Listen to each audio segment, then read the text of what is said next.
The latest Minecraft trend seems to be the Minecraft Forever world, but what the heck is a Minecraft Forever world? I've seen so many people start their quote Forever world recently, only to abandon a few weeks later. That doesn't really seem like a forever world to me. Hey folks, fWhip here, and today I want to talk about Minecraft Forever worlds and some tips I have on how you can stick with the same Minecraft world long term. And more importantly, how to do that in a sustainable way to keep you wanting to come back to the same world. Just like I keep asking you to subscribe and click the like button on my videos. Thank you for the support. Let's get into it. I'm going to assume that you know how to get to endgame Minecraft, but if not, it looks a little like building up your starter house, setting up a sort of village or trading area, getting fully geared up in netherite, and killing the ender dragon. Now the real journey starts here. Endgame Minecraft, the true sandbox experience with no concrete goals to work towards. How do we turn our starter stuff into something we want to keep coming back to? For me, it's about starting small and working up to some of those bigger projects. A good starting point is figuring out how to get rid of the daily grind of Minecraft, like getting a sustainable food source. And maybe a bonus out of that if we can turn that food into some emeralds. I personally try to balance automating the game to the point of removing some of the tediousness of early game Minecraft without over automating the game to the point where I don't really feel like I'm playing all that much anymore. You're going to need to find this balance for yourself, but for me, I try to not use too many TNT dupers or item duplication farms like a sand duper. I get a lot of satisfaction about bringing the stats in my world up for mining and placing blocks just to see how much effort I've actually put into the world. Now, I did say not too many TNT dupers, as there's one right behind me. It's all about your own personal balance. So I balance the annoyance of having to gather some things like mangrove trees here with how much I actually want to use the block. As to be honest, without the farm, I'd probably barely use it, but it has quickly turned into one of my favorite blocks in Minecraft that I want to use so much now that I have the farm. Well, on your own path to move into the real endgame phase of Minecraft, I'd encourage you to find this balance for yourself instead of just going down a list of farms to build, as once you exhaust that list, you'll probably not really know what to do next. I also find if a large part of my Minecraft gameplay is just sitting around AFK at my farms, I tend to get burned out quicker and just want to stop playing. This again is a balance you need to find for yourself, as some items like Prismarine are terrible to get without an AFK farm. We've focused a lot on farms so far, as it seems to be what a lot of people default to when getting into endgame Minecraft, but Minecraft is so much more than just producing items in different ways. And well, if you couldn't tell, I'm a bit of a builder. I've spent the last 3 years building in this hardcore Minecraft world, and I'm loving it more than ever now. Seeing everything that I've built at once here is definitely overwhelming if you think about doing it yourself on a grand scale. But if we narrow that down in here to individual buildings or locations, they all have their own purpose and their own unique project, like this is my foliage storage building. This gives me a sense of accomplishment as I try hard to keep my entire world relevant and just keep coming back to things that I've made, like hiding a little farm in here, or this factory that we just walked through as a little place for me to grab some lava. After a few years, the world you make becomes pretty massive, and it's easy to forget about things that we've done in it. So a way that I help prevent this is by not having a massive storage room. Instead, I spread things out in the world that I built, so it keeps me exploring back to things I've done, like this is for my wood storage. And the stone place we just flew over on the far side of that,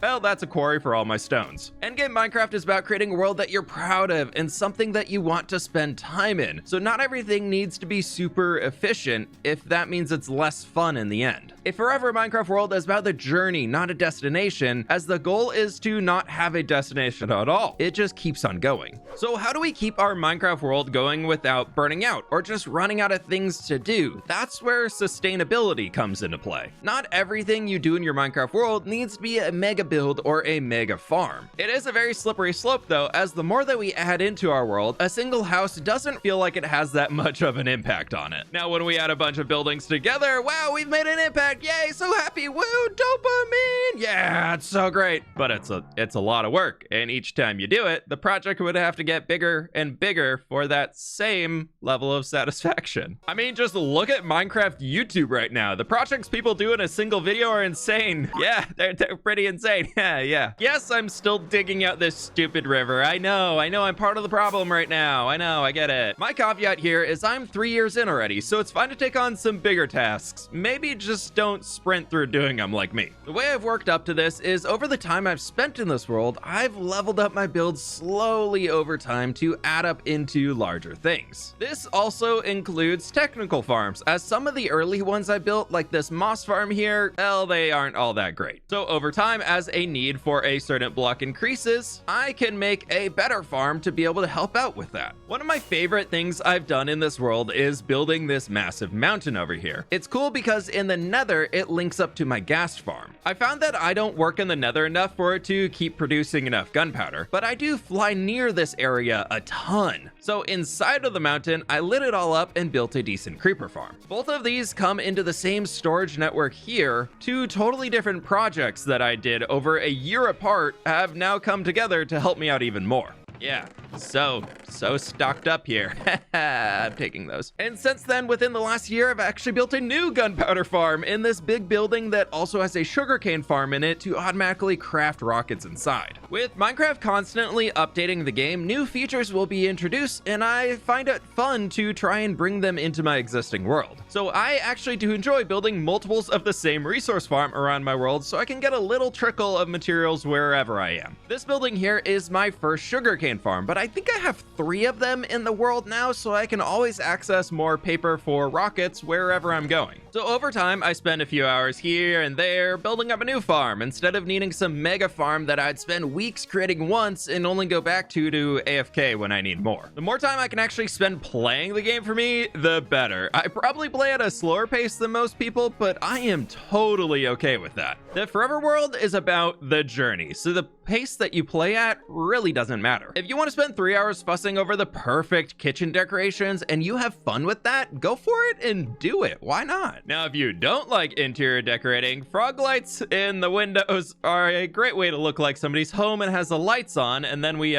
move on and forget about it. Our main goal here is to create a world you want to experience over time and will experience over time. Creating a world we can explore around as we want, and more importantly, gives a sense of, heck yeah, I have done all of this. Pump yourself up. It's okay to take pride in something you've done for yourself. As our world expands, the travel time between locations can get a little long, but we have our elytra to speed us up, and we also have our horses to go for a more chill ride along a pathway. You could also industrialize your world with minecarts, or you can Minecraft industrialize your world with a nether hub. Having multiple ways to get around is important, as sometimes we need a bit of a change of pace. The ultimate goal of a Forever World is a fun playing experience, so you don't want to feel like you're slogging through it, but you also don't need to sprint the entire marathon. It's all about a healthy pace. My world currently spans just over 2,500 blocks going across the entire thing. On a horse, it actually takes about 15 minutes to go from one end to the other. Along the roads of my world, I've been able to build up so many fun things with so many cool stories behind them. Maybe not with a whole lot of reason to come back, but the town beyond them usually is an important destination, and I love riding by all these extra builds like my little dog brewery right here. I've talked about this in the past, and the last note I have on traveling is to make sure your builds aren't too far apart. Traveling through Minecraft terrain you haven't touched for a long time to reach a build can be a little boring. So I'm working to expand my world from the central city as I go out, instead of settling a new space a few thousand blocks away that I need to spend 10 minutes to travel to in the nether to reach. I'll never really go out there to visit it, and I know that much about myself. It's definitely not a time for distracted horse riding here, as I completely went the wrong way. My cool transition about saying that in the time that I was talking, we passed so many cool things, and now we're at our destination is completely ruined because I went the wrong way while traveling. But hey, look, cool bridge we went over, and cool gatehouse I had time to end at. But that's totally okay, because I have so many plans to fill out this area even more to bring more interest into it. Like, I want to build a big dwarven shipyard right here along this backside, as I find having small amounts of lore to work with in this world is really helpful to direct my build and gives a more important sense for why something